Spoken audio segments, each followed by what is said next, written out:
Pernahkah kamu merasa marah, kecewa, bahkan ingin membenci seseorang karena perbuatan mereka yang menyakitkanmu? Pernahkah kamu merasa bahwa kebencian itu membuat kekuatan? Seolah-olah dengan membenci, kamu sedang membalas. Tapi, mari aku ajak kamu untuk sejenak berhenti, duduk, tarik napas secara perlahan, dan dengarkan ini baik-baik. Kebahagiaan yang sejati tidak pernah tumbuh dari tanah kebencian. Hari ini, kita akan membicarakan sesuatu yang sangat penting, sesuatu yang mungkin bisa mengubah cara menjalani hidup, sesuatu yang terlihat sederhana, tapi butuh kekuatan luar biasa untuk melakukannya. Bagaimana caranya bahagia tanpa harus membenci? Mengapa kita membenci?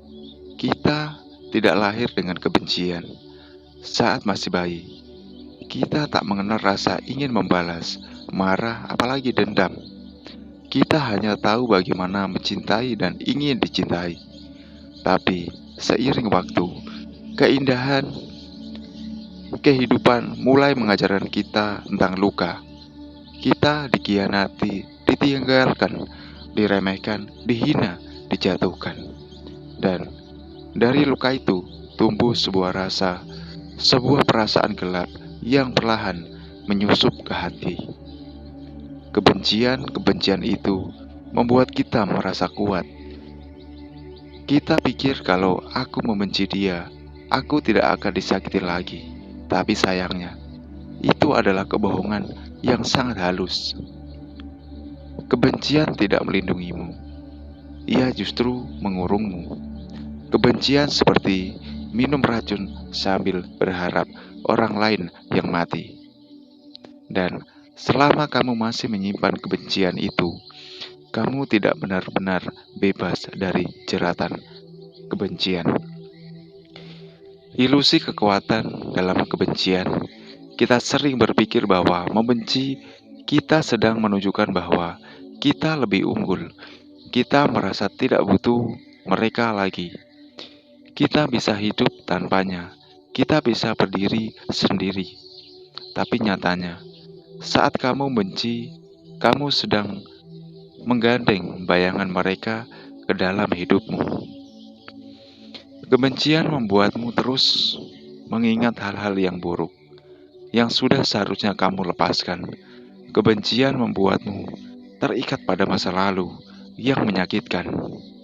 Dan bagaimana kamu bisa bahagia jika kamu masih memeluk luka yang lama?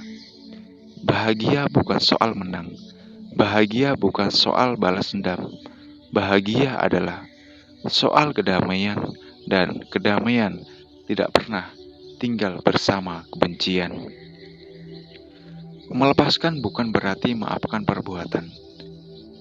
Mungkin kamu berkata, tapi dia sudah menyakiti aku tidak bisa maafkannya.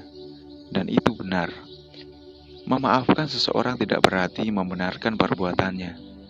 Melepaskan kebencian bukan berarti kamu melupakan rasa sakit yang pernah dia timbulkan. Tapi kamu tahu apa artinya?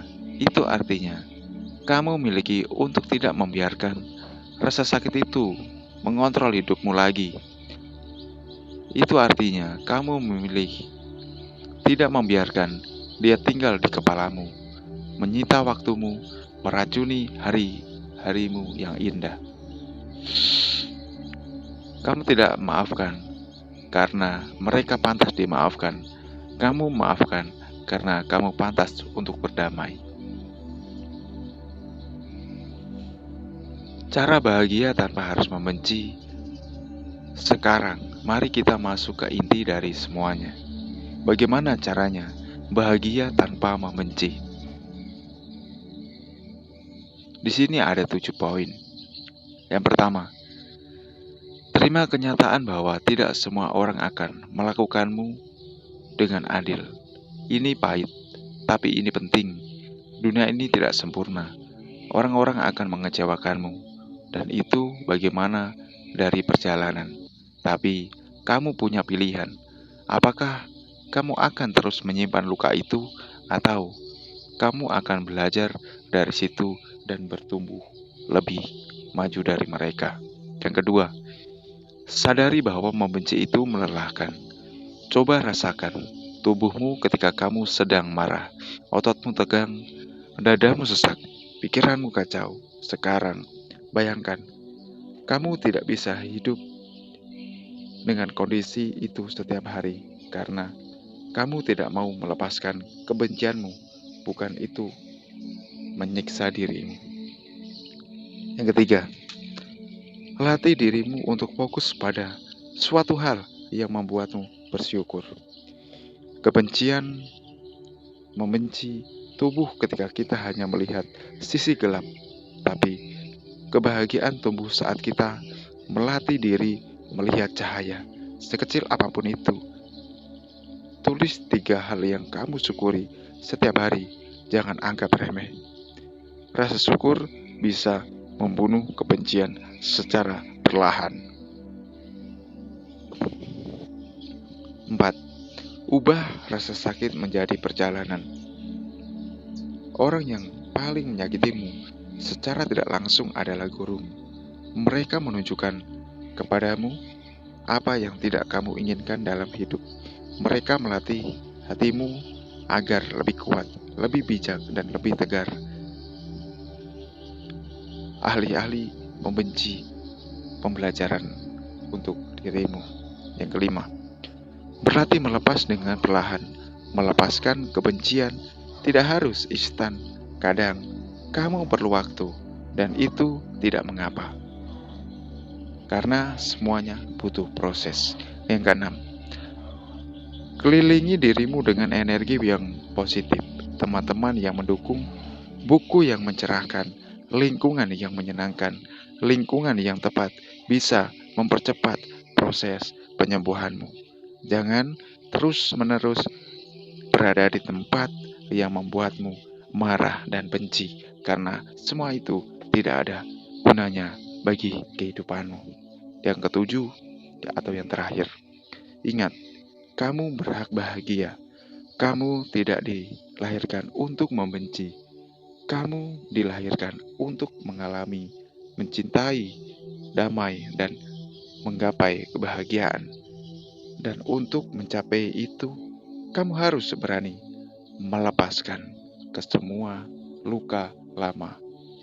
Dan mari berjuang untuk menggapai suatu kebahagiaan, kedamaian batin di dalam kehidupan kita sehari-hari.